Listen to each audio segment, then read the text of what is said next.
All right, let's talk about something incredibly frustrating. You know that feeling when you send a job application out and it just disappears? Today, we're diving into the haunting world of ghost jobs, postings for positions that might not even be real. I mean, we've all been there, right? You spend hours perfecting your resume, you write that killer cover letter, you finally hit submit, and then crickets. Just total silence. If that sounds painfully familiar, let me tell you, you are not going crazy, and you are definitely not alone. Okay, get ready for this number. A recent analysis suggests that a jaw-dropping 27.4% of all U.S. job listings on platforms like LinkedIn might not be for actual hireable positions. Yeah, let that sink in for a second. That means more than 1 out of every 4 jobs you scroll past could be a complete phantom. So, what are we actually talking about here? Well, there's an official term for it. The Congressional Research Service calls them ghost jobs. And it's pretty simple. They're listings for roles that either don't exist at all or that a company has absolutely no immediate plans to fill. And look, this isn't some brand new phenomenon. People have been talking about this problem since at least 2003. But it feels like it's getting so much worse lately, doesn't it? This recent surge is what's making the modern job hunt feel just incredibly stressful and, honestly, pretty demoralizing. So just how big is this problem, really? To get a handle on the real scale of it, we have to play data detective. Let's dig into the actual numbers. Now, if we zoom out and look at the global picture, the US is kind of leading the pack here, and not in a good way. That 27.4% rate puts it ahead of other big English-speaking countries. Canada's not too far behind, sure, but then you look at the UK and Australia, and their numbers are way lower. It really makes you wonder if something specific is going on in the North American market. But it gets even more interesting.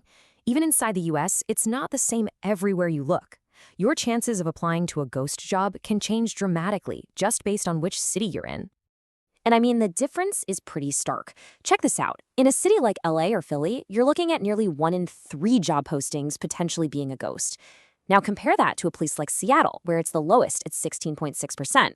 I mean, 16% is still a lot, but wow, what a huge difference depending on where you live. So this all leads to the big, obvious question, right? If these jobs aren't even real, why in the world are companies bothering to post them? Let's pull back the curtain and see what the real motives are. It turns out there are about 4 main reasons, and spoiler alert, none of them are great for job seekers. You can think of it like this. There's investor theater, there's workforce control, there's just checking a compliance box, and then of course, there's good old-fashioned resume phishing. Let's start with investor theater. Imagine you're a big company or a startup trying to get money. What's an easy way to look like you're growing like crazy? Post a ton of jobs. It creates this illusion of huge momentum. It's basically a cheap PR trick for Wall Street and venture capitalists. All right, the next one is, well, it's pretty cynical. It's called workforce control. Think about it. If a company always has open roles listed, it sends a not-so-subtle message to the people already working there. Hey, just so you know, you're replaceable. It's really a psychological tool to keep the current staff on their toes. You know, one of our sources had this fantastic analogy for this. They said ghost jobs are basically the corporate version of those fake storefronts you see on a movie set. They look totally real from the street, but if you try to actually walk inside, there's just nothing there. So yeah, these tactics might benefit some companies, but who's paying the price? Let's talk about the actual damage, the widespread fallout from this whole ghost job epidemic. And the damage really spreads out. First and most obviously, it's a huge waste of time and emotional energy for anyone looking for a job. But it goes deeper. It completely messes up the economic data that experts rely on. And maybe worst of all, it just erodes our trust in the entire hiring system. You know, we should just call this what it is. It's unpaid labor, plain and simple. Every single hour you pour into an application for a job that doesn't exist, that's your work, and it's being taken from you under completely false pretenses. Which brings us to a kind of uncomfortable question. Are all these ghost jobs just a bunch of simple mistakes? You know, an admin just forgot to take a posting down? Or are we looking at something that's actually deliberate, a deception that's built right into the system? And this is where you see two totally different stories clash. The corporate line is usually something polite and dismissive, like, oh, that was just an outdated listing. But then you have the other side, the view from the job seeker, which is starting to call this what it feels like, straight up labor market fraud. And that pushes us toward a really tough possibility. What if ghost jobs aren't a bug in the system that needs to be fixed?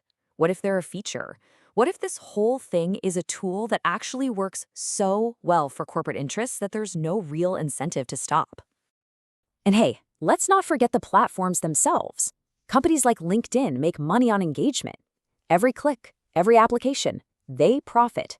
It doesn't matter to their bottom line if the job is real or fake. So they're not exactly neutral here, are they? You could even say they're complicit beneficiaries. So that's where we land, and the question that just hangs in the air is this. Is this whole frustrating mess just the new cost of doing business? Or is it a widespread fraud that we've all just kind of gotten used to? Definitely something to think about. Thanks for digging into this with me today.